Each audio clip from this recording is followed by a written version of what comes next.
Hi, I'm E.G. Lewis, and welcome back to my channel, and happy summer. I know I've already said that, but it bears repeating because, it's summertime, and we're also halfway into the calendar year, which means it's time for an update. So this video is going to be a bit of an update, a wrap-up video, and a book tag, because I'm going to be doing the mid-year freak out book tag after I do my wrap-up, so I'm going to try to remember to timestamp this, so fingers crossed about that. So anyway, here's my wrap-up for what I read in the month of June. I read 6 books, and the first one on this list, Cameron Castle by Marilyn Ross, originally published in 1967.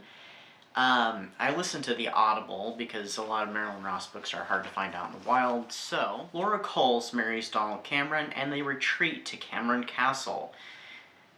She's warned by friends that he is only marrying her for her money, but that's the least of her troubles when she hears about the strange legends surrounding the family and the castle and is attacked by a man who looks mysteriously like her husband. This, of course, is one of Marilyn Ross's gothic romances, for which he's mostly famous for. And this was one of his better ones, I have to say. I did really like this one, and I'd heard it was actually really good too, and it was. And this was interesting because it kind of reminded me of Shorecliff a little bit, with the inclusion of a ghostly female figure who haunts the family, and also remind me of Beware My Love because of a family secret type thing, and being attacked by someone who looks like her husband. And there were some little details, this had nothing to do with the plot though, but there were some little details in it that kind of made me think of Crimson Peak. Just little details and things that some of the characters were doing, like I said, had nothing to do with the plot, but this one was really good, so I definitely enjoyed it. It was kind of on the horror side. Then after that, I didn't start this book in June, but I finished it in June, so it counts. Renfield, Slave of Dracula by Barbara Hambly. This one I'm not going to really talk about because I'm planning to talk about it in a future video because I got something special planned for it. It'll be part of a Dracula review. So this one, I had actually encountered it years ago, but hadn't read it till now, and I thought that it was a book, a prequel to Dracula, that it tells how Renfield, becomes the way he is in Dracula. That is not the case. It takes place during Dracula, but it does give some background information, and also tells kind of a story of its own. Next, I read The Horror in Dunwich Hall by Johnny Murdoch, which was published in 2010. I have a video review for this. It was part of my Pride Month reviews, so do check it out. It'll be linked down below. Chris King takes a hot hockey jock back to his dorm for some spicy time, and he's not prepared for the horror that happens afterwards. This book was kind of amusing, but it was also kind of freaky and spooky all at the same time, so it was very Lovecraftian. Then I read Private Lessons by Tragan Moss, and it was published in 2017. This one completed another series, which I think I'm on a little bit of a ball here, because how many series have I completed this year? At least 2 now, and this was part of the Nerd in the Hand series. There's only 3 books in the series, but yeah, it's a pretty cute series, and this one had more of a plot. Well, no, okay, what I mean by this, it had, what's it called? It had some stakes to it that the other 2 books in the series did not, and I think it had more character development to it and story development, so I really liked that about the book. It tells the story of Beckett, who's this young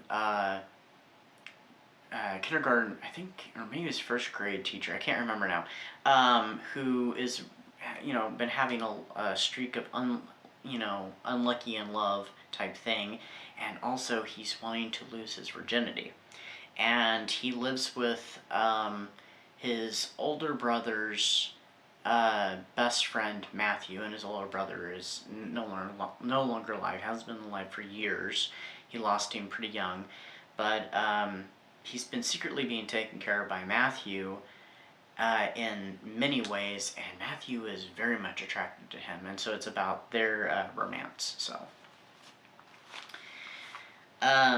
Then after that, I read a poetry book, Masters of Horror, 13 Classic Horror Poems. This book had poems by Edgar Allan Poe and H.P. Lovecraft and several others. It even had Shakespeare in it, which kind of surprised me.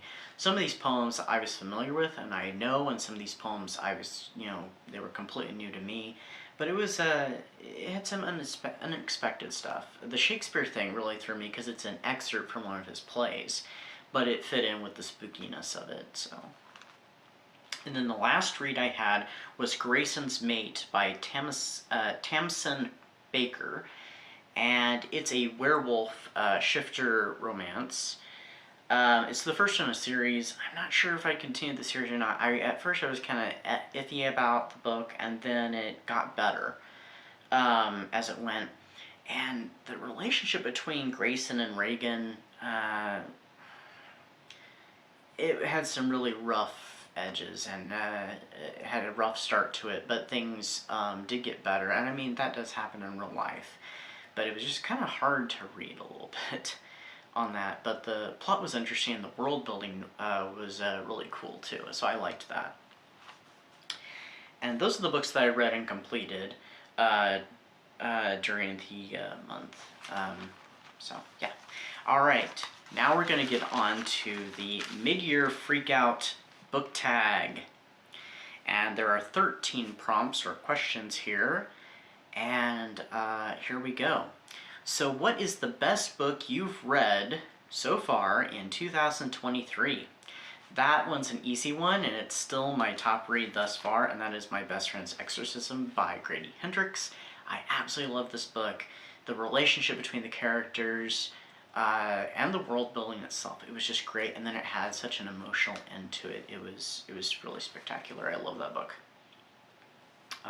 We'll see if it ends up still being my number one, but I will tell you, it will for sure be on my list for my anniversary video in December.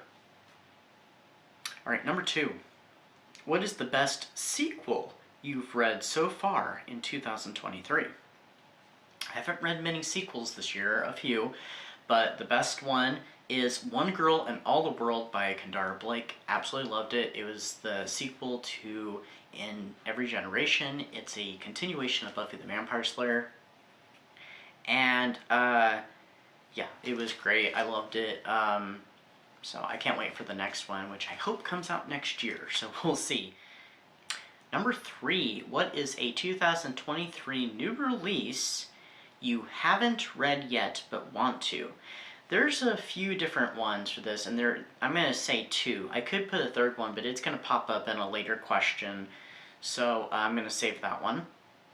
So the 2 that I'm going to say for this is Sharp Teeth by Rachel Harrison. It's a werewolf book that came out just a few months ago, I think. And then the other one is Vampire of the Midnight Sun by Priscilla Bettis. And that one, I think it came out sometime around around the same time. I earlier this year read her short story, The Hay Bale, and that was just absolutely good. It was fantastic.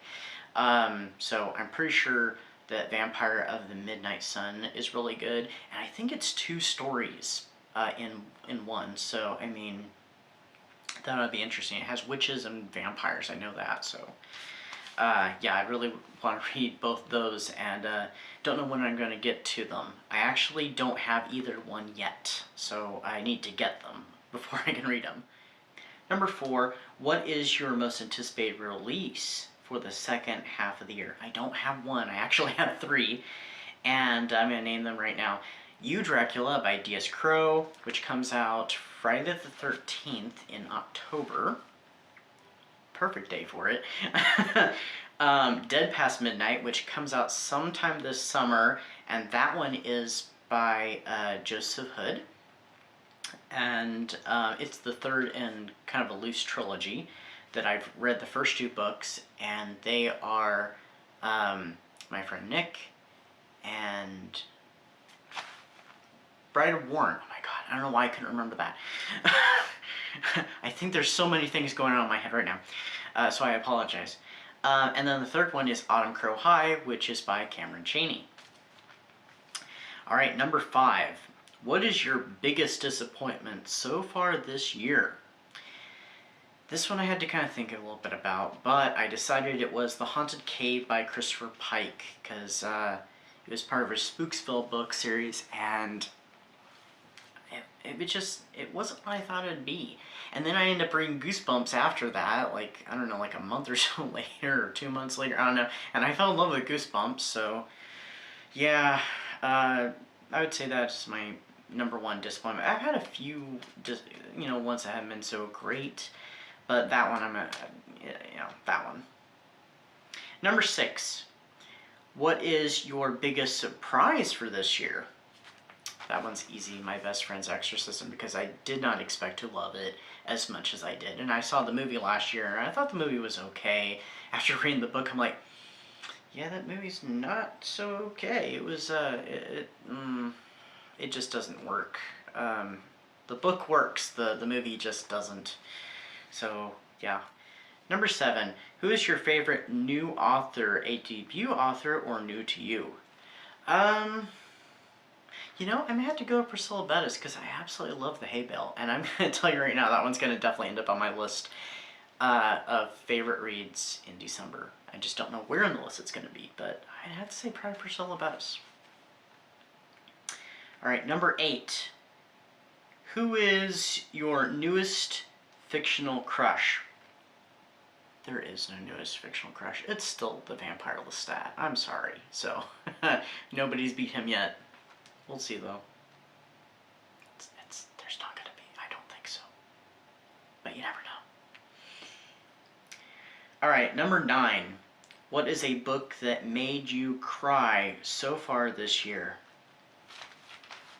I think the only one that brought tears to my eyes, or at least somewhat brought tears to my eyes, is My Best Friend's Exorcism by Grady Hendrix, because that ending was so touching and stuff, and it was just a perfect ending. It really was. It was great. I cannot praise this book enough, and I know I do that because I've done that with several books over the past couple of years. But yeah, this is the newest one I'm praising quite a bit. Is My Best Friend's Exorcism. So if you have not read it, please check it out. Please read it. It's so good. All right.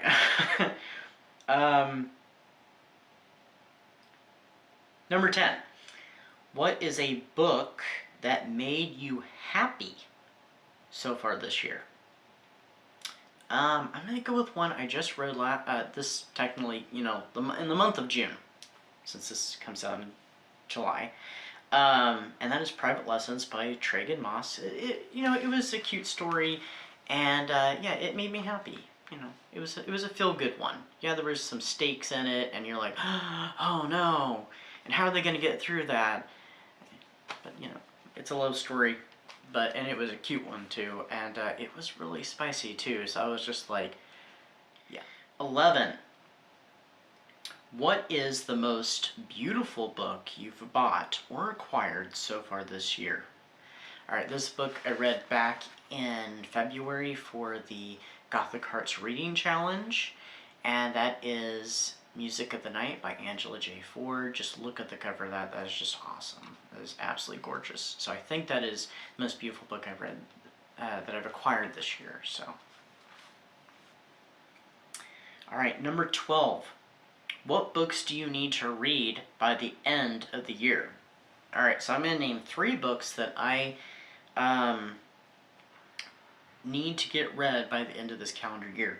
And they are Dead Past Midnight by Joseph Hood, Legion by William Peter Blatty, which I have in Audible.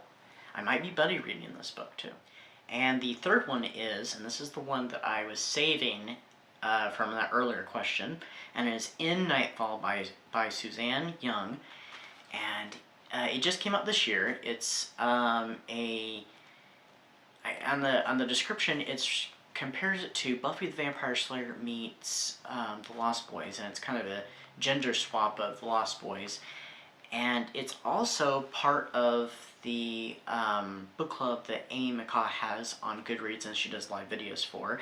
And this is the first book on the book club I finally get to read, so I'm excited about that. So I'll be reading it this month. And then number 13 is, what is your favorite video or post you've done so far this year? There's a few different ones, but I'm gonna have to say, like I said, there's a few different ones.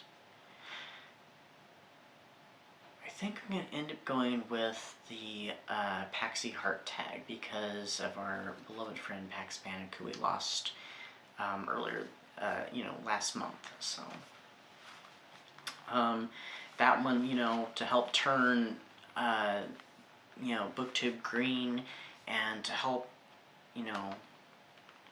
her out. So that would probably be my favorite one. Things are starting to get a little heavy again. So I'm going to go ahead and end this video before things get too emotional for me personally. So I hope everybody's having a great summer, and I hope everybody had a great June, and we're looking forward to all the things that are happening in the month of July. So stay safe, stay spooky, happy 4th of July, and until next time, bye-bye.